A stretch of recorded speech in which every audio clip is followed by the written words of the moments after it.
Okay, Chapter 12, Southern Sudanese in 2009. An iron giraffe, a red giraffe that made very loud noises. The giraffe was a tall drill that had been brought to the village by the two men who had visited it earlier. They had returned with a crew of 10 more men and 2 trucks, one hauling the giraffe drill along with the other mysterious equipment, and the other loaded with plastic pipe. Meanwhile, the land was still being cleared. Naya's mother tied the baby on her back and walked with several other women to a place between the village and the pond. They collected piles of rocks and stones and tied them up into bundles using sturdy cloth. They balanced the bundles on their heads, walked back to the drilling site, and emptied the rocks into the ground. Other villagers, using tools borrowed from the visitors, pounded the rocks to break them into the gravel. Many loads of gravel would be needed. Naya didn't know why. The piles of gravel grew larger and larger each day. The clangor of machinery and hammer greeted Naya each time she returned from the pond. Unfamiliar noises that tangled with the voices of men shouting and women singing. It was the sound of people working hard together, but it did not sound at all like water. Aitang Refugee Camp, Ethiopia, 1985. Mother, please. Salva opened up his mouth to call out again, but the words did not come. Instead, he closed his mouth, lowering his head, and turned away. The woman in the orange headscarf was not his mother. He knew for certain, even though she was still far away and had not seen her face. Uncle's words came back to him. The village of Laun Arik was attacked, burned. Few people survived. No one knows where they are now. In the moment before calling out to the woman a second time, Salva realized what Uncle had truly meant, something Salva had known in his heart for a long time. His family was gone. They had been killed by bullets and bombs and starvation of sickness. It did not matter how. What mattered was that Salva was on his own now. He felt as though he were standing on the edge of a giant hole, a hole filled with a black despair of nothingness. I am alone now. I am all that is left of my family. His father, who had sent Salva to school, brought him treats, like mangoes, trusted him to take care of the herd. His mother, always ready with food and milk and a soft hand to stroke Salva's head. His brothers and sisters who had laughed and played with him and looked after him, he would never see again.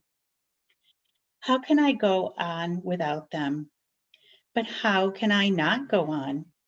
They would want me to survive, to grow up and make something of my life, to honor their memories. What was it Uncle had said during this terrible day in the desert? Do you see the group of bushes? You need to only walk as far as those bushes. Uncle had helped him get through the desert that way, bit by bit, one step at a time. Perhaps Salva could get through life at the camp the same way. I only need to get through the rest of the day, he told himself, the day and no other. If someone had told Salva that he would live in the camp for 6 years, he would have never believed it. 6 years later, July 1991. They are going to close the camp. Everyone will have to leave. That's impossible. Where will we go? That's what they're saying. Not just this camp, all of them. The rumors skittered around the camp. Everyone was uneasy. As the day went by, the uneasiness grew into fear. Selva was almost 17 years old now, a young man. He tried to learn what he could about the rumors and talking to the aid workers at the camp. They told him that the Ethiopian government was near collapse. The refugee camps were run by foreign aid groups, but it was the government that permitted them to operate. If the government fell, what would the new rulers do about the camps? When the question was answered, no one was ready. One rainy morning, as Selva walked toward the school tent, long lines of trucks were arriving. Masses of armed soldiers poured out of the trucks and ordered everyone to leave. The orders were not just to leave the camp, but to leave Ethiopia. Immediately, there was chaos. It was as if the people ceased to be people, instead became an enormous herd of panicked, stampeding, two-legged creatures. Selva was caught up in the surge. His feet barely touched the ground as he swept along the crowd of thousands of people running and screaming. The rain, which was falling in torrents, added to the uproar. The soldiers fired their guns into the air and chased the people away from the camp. But once they were beyond the area surrounding the camp, the soldiers continued to drive them onward, shouting and shouting. As he dashed ahead, Selva heard snatches of talk. The river. They're chasing us down toward the river. Selva knew which river they meant, the Gilo River, which was as long as the border between Ethiopia and Sudan. They are driving us back to Sudan, Selva said. They will force us to cross the river.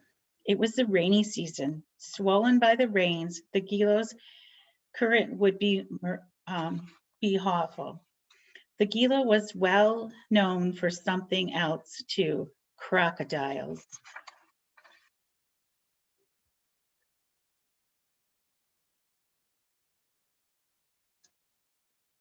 Find them.